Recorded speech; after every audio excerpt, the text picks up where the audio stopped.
उम्मीदों का अनार, वादों की फुलझड़ियां, दावों के रॉकेट और इरादों के हवाई गोले कंफ्यूज आ गए हैं। अरे भाई, मौका ही कुछ ऐसा है ना, दिवाली वाला। तो पॉलिटिकल कॉरिडोर में मैंने भी सोचा कि इस बार आपको बम फटाके वाले चटकारों के साथ खबर बता दूं। लेकिन पहले मैं कामना करती हूं कि लक्ष्मी गणेश की कृपा आप सब पर बनी रहे। अब मैं ये तो नहीं जानती कि मेरी दुआएं बिहार के चुनावी चक्री के चक्कर कम कर पाएंगी या नहीं, क्योंकि दिवाली पर इस बार बिहार में उम्मीदों के इतने दिए जल रहे हैं कि जज्बातों के रॉकेट आसमान छूने लगे। तो मैंने सोचा कि भाई, आपके लिए इस बार पॉलिटिकल कॉरिडोर में चुनावी चक्री के हर चक्कर के भंवर को बता दिया जाए।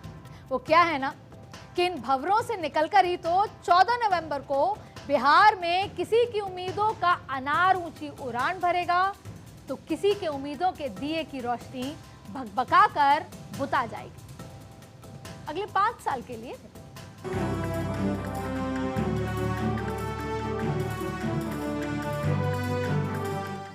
महिलाओं के लिए अब आपको प्रधानमंत्री जी भी आपके मदद में कर रहे हैं, तो बहुत होगा, तो एकदम बुलंद रहिएगा अब आप लोग। तो मुझे बहुत खुशी है आप लोगों को। आज आपके दो भाई नरेंद्र और नीतीश जी मिलकर आपकी सेवा, समृद्धि और आपके स्वाभिमान के लिए लगातार काम कर रहे हैं। 25 लाख महिलाओं को राशि मिली, वो भी काम कर दिया गया। हर तरह से हो रहा है, और जो कुछ भी एक बार आपको तो हम कह दिए हैं कि जिनका रोजगार अच्छा चलेगा उन्हें आगे 2 लाख रुपए तक की अतिरिक्त सहायता मिलेगी। जब तेजस्वी सरकार बनाएगा तो माई बहन मान योजना ला करके हर महीना हर महिलाओं को 2500 रुपया तेजस्वी देगा। देख रहे हैं बाबू लोग चुनावी चक्री के भंवर को, कितने वादे, कितनी उम्मीदें। अब ये तो आगे पता चलेगा कि वादों में सिर्फ पटाखों वाला शोर तो नहीं। फिलहाल तो दिवाली के आने से पहले दनादन वादों की बरसात हो रही, माने कि वोटरों के लिए बम्पर गिफ्ट आप सभी के लिए। और मिला क्या क्या, ये भी आप सुन लीजिए। तो पहले तो एनडीए की ओर से बुजुर्गों को, दिव्यांगों को और विधवा महिलाओं को हर महीने 1100 रुपए देने का वादा किया गया है। 125 यूनिट बिजली फ्री कर दी गई है और बेरोजगारी भत्ता भी 1000 रुपए कर दिया गया है। 1000 रुपया आपको मिलेगा। और महागठबंधन वालों ने भी हर परिवार के एक सदस्य को नौकरी देने का वादा किया है, और वो भी सरकारी। अच्छा, 1990 से अब तक ऐसा कुछ हुआ नहीं। बिहार वाले अभी भी 1990 वाली स्थिति में ही हैं। लेकिन 2025 के वादे आप देखिए। और फिर महागठबंधन वालों ने तो महिलाओं के लिए हर महीने 2500 रुपए देने की बात की, और बिजली 200 यूनिट फ्री देने का वायदा। और अपने पीके भी पीछे नहीं है। उन्होंने बुजुर्गों को, दिव्यांगों को और विधवा महिलाओं को हर महीने 2000 रुपए देने की बात कही है, वादा कर डाला उन्होंने। तो अब ये चुनावी चक्री बिहार की राजनीति में चॉकलेट बम की तरह फूट रही है। यानी वोटरों के लिए बिहार में इस बार दिवाली पर बम्पर गिफ्ट का पूरा इंतजाम किया है, और इस चाहत में कि वोटर दिवाली के बाद रिटर्न गिफ्ट जरूर देगा, वो वोट वाला रिटर्न गिफ्ट। और अब क्या है कि नेता नगरी वाले कुछ ऐसा ही तो नहीं दे देते, सोच समझकर 2 रुपया खर्च करने से पहले 200 बार सोचते। माने कि वो कंजूस नहीं है, बस उनका गणित थोड़ा वोट वाला है। तो भाई लोगों ने चुनावी चक्री में वादों का पिटारा खोला, लेकिन इस उम्मीद में कि अगले महीने के पहले हफ्ते में बिहार वाले उनके खेमे के लिए वोट गणित सेट करें। यह अलग बात है कि उससे पहले टिकटों के बंटवारे ने स्थिति उनके लिए विकट कर दी है, उनके सहयोगियों के लिए, उनके आपस के लिए। उस पर भी आऊंगी, डिटेल में आपको समझाऊंगी। लेकिन पहले दिवाली से पहले के सियासी दंगल में जरा भोजपुरिया तड़का तो लगा देते हैं।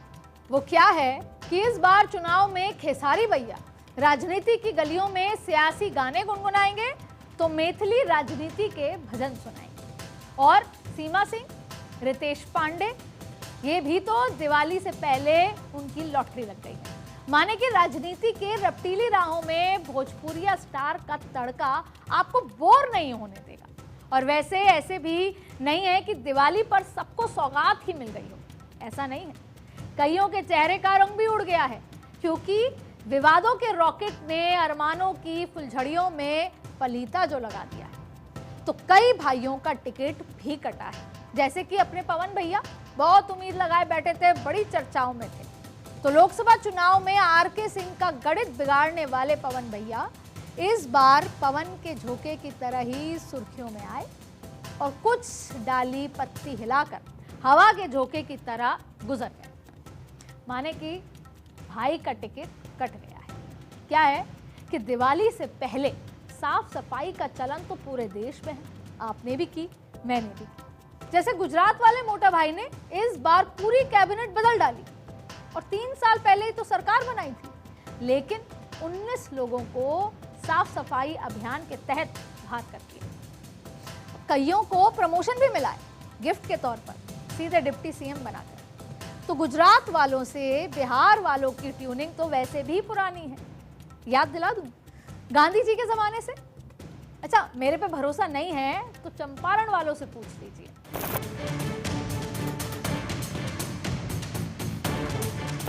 हाँ, सही पकड़े। गांधी जी ने पहला आंदोलन चंपारण में ही तो किया था। तो इस बार भी बिहार चुनाव में नेता नगरी ने साफ सफाई का पूरा ध्यान रखा है टिकट बंटवारे में। कईयों की सियासी उम्मीदें पार लगा दी और कईयों को सियासी समर में पार्क कर दिया, माने कि उनका टिकट कट गया है। तो दिवाली से पहले जिनका दिवाला निकला है उसमें जेडीयू के 8, बीजेपी के 17 और 2 दूसरे गठबंधन से। तो वहीं जेडीयू में 31 कैंडिडेट की उम्मीदों का कैंडल पहली बार रोशन हुआ है, मतलब कि पहली बार चुनाव लड़ने का मौका मिला है। अच्छा, क्या है कि जेनजी वाले भाई आजकल खूब धूम मचा रहे हैं, बांग्लादेश में, नेपाल में, मैक्सिको में, पेरू, पता नहीं कहां कहां पर। तो नेता नगरी वालों ने बिहार में जेनजी वालों का ख्याल जरूर रखा है। जेनजी वालों की उम्मीदों के रॉकेट पहले ही आसमान में पहुंचा दिए। तो क्या है कि डर सबको लगता है। तो भाई के लिए जितने भी जेनजी लोग हैं उनके लिए रोजगार, पलायन, निवेश, माने कि अच्छा लाइवलीहुड वाला मामला कहीं यहां जोर ना पकड़ ले, इसकी चिंता तो करनी ही पड़ेगी और की भी है। बिहार के सियासी दंगल में एनडीए वालों ने 4, पीके भैया ने यानी कि जन स्वराज ने 3 और कांग्रेस ने 2 जेनजी वालों को टिकट बांटी है। खैर, चुनावी चखल्लस तो खूब हुआ। अब जरा बात करते हैं प्योर पॉलिटिक्स। आपको विशुद्ध राजनीति में इस बिहार के चुनाव के इर्द गिर्द में जो कुछ हो रहा है वो समझा देते हैं। वैसे भी बात बिहार की है और बिहार में हर घर में बच्चा बच्चा राजनीति समझता है और खाटी राजनीति के हर रंग को जानता भी है। तो भाई, 2 टूक बात यह है कि इस चुनावी चक्री में बातें चाहे जितनी हो रही हों, टिकट बंटवारे में सोशल इंजीनियरिंग का सामाजिक समीकरण वही है। जी साहब, सही सुने, टिकट बंटवारे में सर्वजन की राजनीति नारों में ही गुम हो गई। सर्वजन तो कहा जाता है सबका साथ सबका विकास। क्यों, आपको बता। तो टिकट बंटवारे के बाद पता चला कि चुनाव मैदान एनडीए वालों ने 117 ओबीसी ईबीसी, 84 सवर्ण, 5 मुसलमानों को टिकट बांट दिया है। और सवर्णों में भी बाबू साहेब यानी कि राजपूतों की बल्ले बल्ले हो गई। राजपूत बिरादरी के 36, भूमियार समाज के 31, ब्राह्मणों में 15 और 2 कायस्थों को टिकट दिया गया है। यानी जाति जनगणना वाली रिपोर्ट भी चुनावी शोर में दबती नजर आई। और महागठबंधन वालों को तो क्या ही कहें। इंडिया ब्लॉक तो पहले ही खत्म हो चुका था, बिखर कर वो महागठबंधन बन गया था। और गुस्सा इतना कि जेएमएम वाले बिहार का बदला अब झारखंड में निकालने लगे। क्यों? क्योंकि हेमंत सोरेन ने कांग्रेस कोटे के मंत्रियों को साफ कह दिया है कि फाइल पहले मेरे पास आएगी फिर साइन होगी। यानी कांग्रेस के कोटे वाले मंत्रियों का झारखंड में जो पावर था वो फ्यूज होता नजर आ रहा है। और फिर महागठबंधन वाले लगता है कि टोटल कंफ्यूज हैं। माने कि कल तक तो कह रहे थे कि ओवैसी साहब और पीके बीजेपी की बी टीम है, अब आपस में ये बी टीम खेल रहे हैं, बी टीम सी टीम। अब ये बताइए कि चुनाव में ये फ्रेंडली फाइट क्या होती है?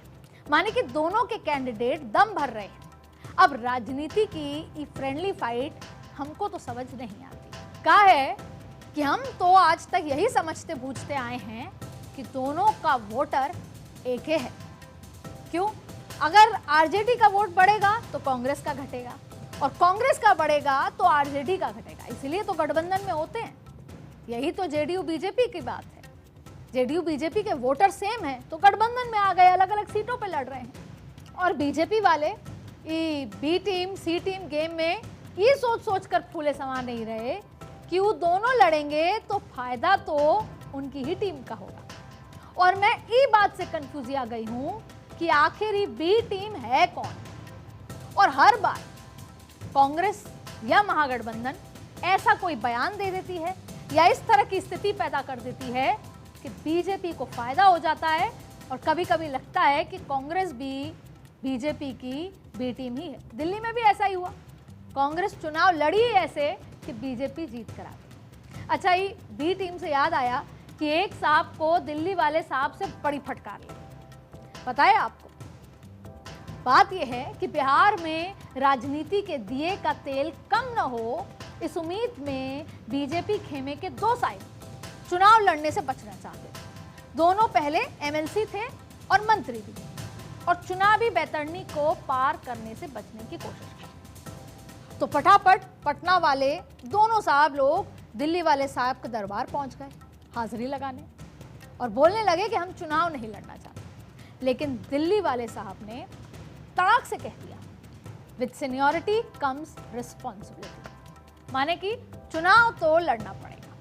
और ये मैसेज भी सभी सीनियर लोगों को मिल गया कि चुनाव तो आपको अपने दम पर, अपनी पॉपुलैरिटी पे, अपने काम पर लड़ना पड़ेगा। और वैसे भी बीजेपी वाले इस चुनाव की अहमियत समझते बूझते हैं, जानते हैं कि ये बार कोई रिस्क नहीं लिया जा सकता। महागठबंधन के सामने लड़ना है तो जिताऊ कैंडिडेट और गठबंधन की ताकत के साथ लड़ना होगा। तो इस बार बड़े साहब ने साफ साफ कह दिया कि चिराग बाबू को भी गोला छोड़ने नहीं दिया जाएगा। और ये बात बीजेपी में, पटना में सबको कही गई। गोला माने कि गठबंधन छोड़ने नहीं दिया जाएगा। तो 29 सीटें देकर उनकी उम्मीदों को रोशन भी किया गया, और जेडीयू वालों को समझाया भी गया कि जब पिछली बार बाहर लड़े थे तो 37 सीटों का नुकसान किया था। अब ये अलग बात है कि चिराग के गोले से, माने कि एलजेपीआर के कोटे से चुनाव लड़ रहे 8 पहलवान तो बीजेपी के अखाड़े के ही हैं। और वैसे भी चिराग बाबू तो मोदी जी के हनुमान ठहरे, और ये मैं नहीं कह रही, ये वो खुद कहते आए हैं। तो नीतीश बाबू का खेमा इस बात पर थोड़ा खफा था कि चिराग बाबू को अहमियत थोड़ी ज्यादा मिल रही है, लेकिन उनको समझाया, वो भी क्यों ना। पहले तो बड़े भाई का दर्जा था जेडीयू को, लेकिन अब वो दर्जा छीन लिया गया और 101 सीट का फॉर्मूला तय किया गया। और फिर नीतीश बाबू के लाडलों वाली सीट चिराग के कोटे चली गई, तो नीतीश बाबू का गणित उलझ गया। लेकिन उन्होंने भी झटपट लाडलों को सिंबल देकर झगड़े को और बढ़ा दिया। खैर, वो बखेड़ा तो जैसे तैसे सुलझा लिया गया। फिर दिल्ली वाले साहब ने ये कह दिया कि मुख्यमंत्री तो चुनाव जीतकर जो आएगा उसके बाद विधायक ही तय करेंगे। अच्छा, कहा तो ये भी जा रहा है कि बीजेपी वाले नित्यानंद राय को भविष्य के नेता के तौर पर देख रहे हैं। पटना में, पूरे बिहार में इस बात की चर्चा है। क्या है कि बीजेपी के पास बिहार में अभी तक कोई बड़ा चेहरा, ठोस चेहरा नहीं है, तो अब नित्यानंद राय की लॉटरी लग सकती है। नित्यानंद राय भले आदमी हैं, ज्यादा बोलते नहीं, सुर्खियों में रहना पसंद नहीं करते, लेकिन पार्टी उनको वहां भेजती है जहां जहां पर झगड़े सुलझाने होते हैं। चिराग पासवान के पास ही भेजा था, और उत्तर प्रदेश चुनाव में भी बनारस उनको भेजा गया था। इस बार चिराग, कुशवाहा और मांझी की टिकटों को लेकर जो नाराजगी हुई, उसको सुलझाने में उनका रोल बहुत था। लेकिन हम आपको अंदर के सूत्रों की बात बताते हैं। नित्यानंद राय को लेकर अभी ऐसा ना तो कोई फैसला हुआ है और ना कोई ऐसी रणनीति। हाँ, ये बात सही है कि बीजेपी की दिल्ली में हुई बैठक में एक राय बनी और ये तय हुआ कि अगले 25 साल का एक नेता कोई तय किया जाए और उसको ग्रूम किया जाए। और उसके बाद जब नित्यानंद राय पटना में ज्यादा नजर आए तो ये सुर्खियां बनी कि क्या ऐसा तो नहीं कि वो नित्यानंद राय हैं। लेकिन फिलहाल ऐसी कोई बात नहीं। बीजेपी भले ही 25 साल के लिए एक नेता को तय करना चाहती है, लेकिन अभी नरेंद्र मोदी और अमित शाह इसको मन में कौन वो चेहरा होगा उसके लिए सोचकर बैठे हैं। चर्चाएं तो एक और बात को लेकर है, नीतीश बाबू के लिए। आपने भी सुनी होंगी। नीतीश बाबू तो वैसे भी आखिरी सियासी पारी खेल रहे हैं, ऐसी चर्चाएं।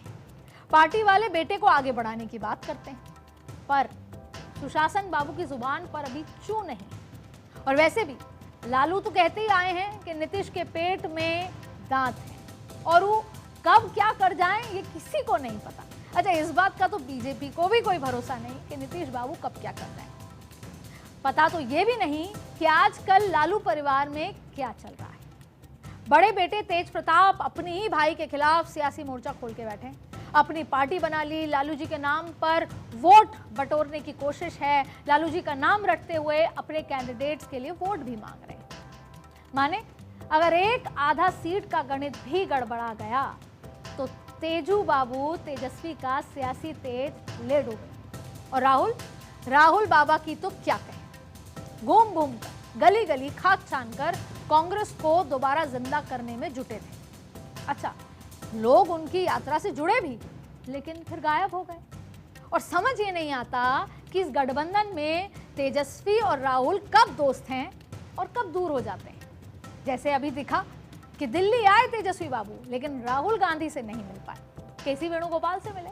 तो जहां पर चुनाव सिर पर है, गठबंधन में सीट बंटवारा तय नहीं हो पाता, वहां पर नेता लोग आपस में मिल क्यों नहीं रहे। और वैसे बात होती है कि दो लड़कों की जोड़ी इस बार कमाल कर देगी। गठबंधन वाले डर में हैं कि अगर कांग्रेस को संजीवनी मिली तो उनकी संजीवनी छिन जाएगी। आरजेडी को लगता है वो क्या है कि इन दोनों का वोट बेस तो एक ही है ना, तो ये गोलमोल तो होना है ही। पर इन सब के बीच बिहार वाले इस दिवाली को खूब एंजॉय कर रहे हैं। महिलाओं के खाते में खटाखट 10-10 हजार की दूसरी किस्त भी जारी हो गई और चुनाव बाद भी कई सौगातों का पिटारा खोलने का वादा कर दिया गया। माने की दिवाली हिट और दिवाली बाद बोनस का मामला भी सेट। तो बिहार वाले कह रहे हैं हैप्पी दिवाली। अब दिवाली किसको हैप्पी करेगी और किसको अनहैप्पी, ये मैं नहीं जानती, पर दिवाली वाला पॉलिटिकल कॉरिडोर है तो सबको दिवाली विश करना तो बनता है। तो सभी को हैप्पी दिवाली। आप सब खुश रहें, स्वस्थ रहें और चुनावी चक्कर में भी मस्त रहें। लेकिन जाते जाते एक बात कहना जरूरी समझती हूं, बिहार आज भी 1990 के दौर से कुछ खास आगे नहीं बढ़ा है।